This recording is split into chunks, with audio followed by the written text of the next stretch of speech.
testifying about the Universalist Unity Church or whatever it is, that they have no concept of a righteous God.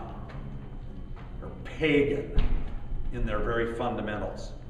The dead church, Sardis, the church that has a reputation of being alive, but you're dead. The church at Philadelphia, the only church that has no condemnation listed. The only church that has no condemnation listed. The church that truly knows how to love. And then the apostate church, which is the church age in which we live right now, where people are continuing to claim that they are rich, but they are poor, because they're focused on prosperity and materialism rather than spiritual integrity before the Lord. So those are the 7 churches on the chart right up until the rapture, the heavenly vision that will begin in chapter 4. I would challenge you to study each of these churches carefully and look at what they're commended for and what they're condemned for, and to make sure that in your own individual life, look at it individually first. Because the church can be no greater than the sum total of all of its parts. We can be, 14 people here tonight, or whatever we are. We can be 13, 14 people here tonight. But the spiritual integrity, the commendable aspects of this ministry, of this group right here tonight, can be no greater than the sum total of all of its individual parts. And if there is one person with something that is condemnable by the angel of Christ that's been assigned to this church, that's something that needs to be fixed in our lives, then that applies to the whole church. Jesus didn't pick out individual people in these letters to the churches and say, man, you guys are doing great in all these areas, but would you pull John aside and would you have a talk with him, because he's kind of ruining the overall picture. He makes the whole church responsible for the condemnation. And so you have to read this individually first before you look at it from the whole church perspective and become kind of judgmental toward other people who you think are worse off than we are. Look at it individually and say, what am I doing to be commendable in all of these areas that represent the entire church age? Am I living up to these commendations? Am I this holy and righteous before God? And if I am, and I'm working and striving toward that, not that I've attained already, but that I press on toward the prize of the high calling of Christ Jesus. I'm pressing on toward that. Now, can I look at the rest of my church and say, is it also pressing on in the same way?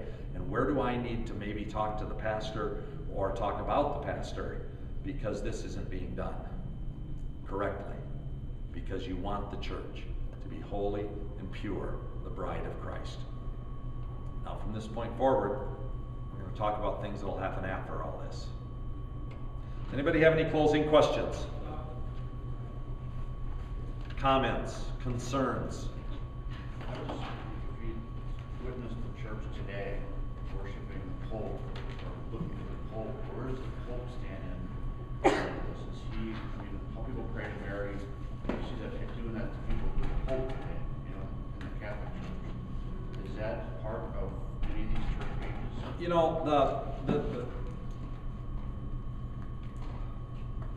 I think that it's just the carryover from the Pergamum church. It's just a continuation of it.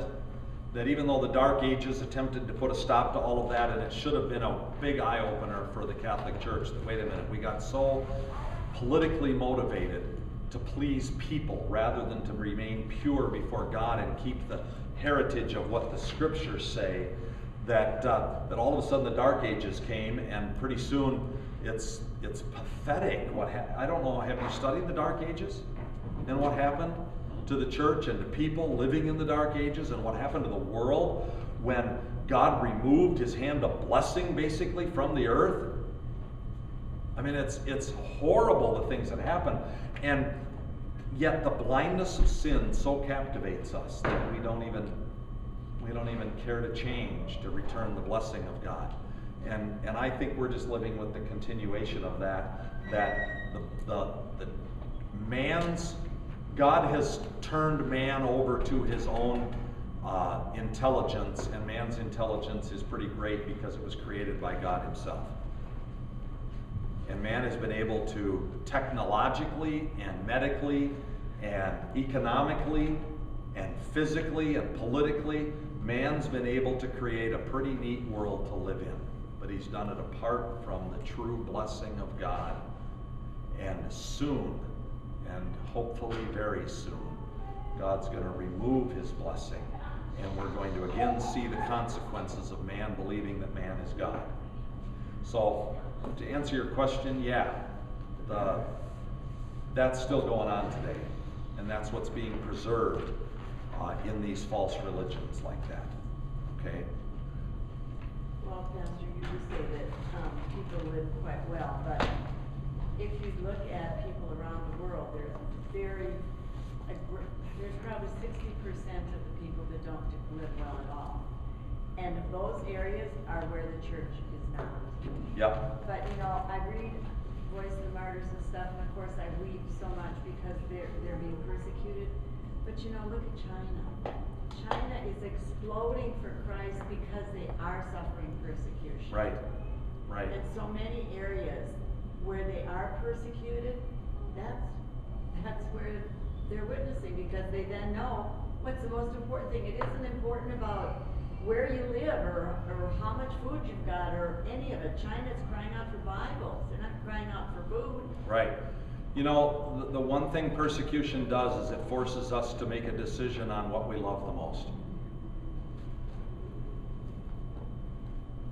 And where the church is persecuted the heaviest, people love Christ the most. Because it's their only hope. It's the only way they have to survive. It's the only thing that can bring peace in the midst of hardship, is the presence of Christ. And I think that we fight way too hard to avoid hardship when we should be embracing it and saying, God, thank you for sending this difficulty, this pain, this hardship into my life, because it makes me turn to you in more and more love every day. Okay, we got to stop. We're probably going to think of questions on things that we talked about tonight. And so jot them down in your notebooks, and next week we'll start again with just about 5 minutes, or if it takes more than that, that's fine, of just any question and answer period that we can have before we dive into chapter 4. And our goal next week is to do chapter 4, so study it, read it, look at it, and say, what is chapter 4 all about, and what are we supposed to learn from it as far as what's going to happen in the future. All right? Thank you all for coming.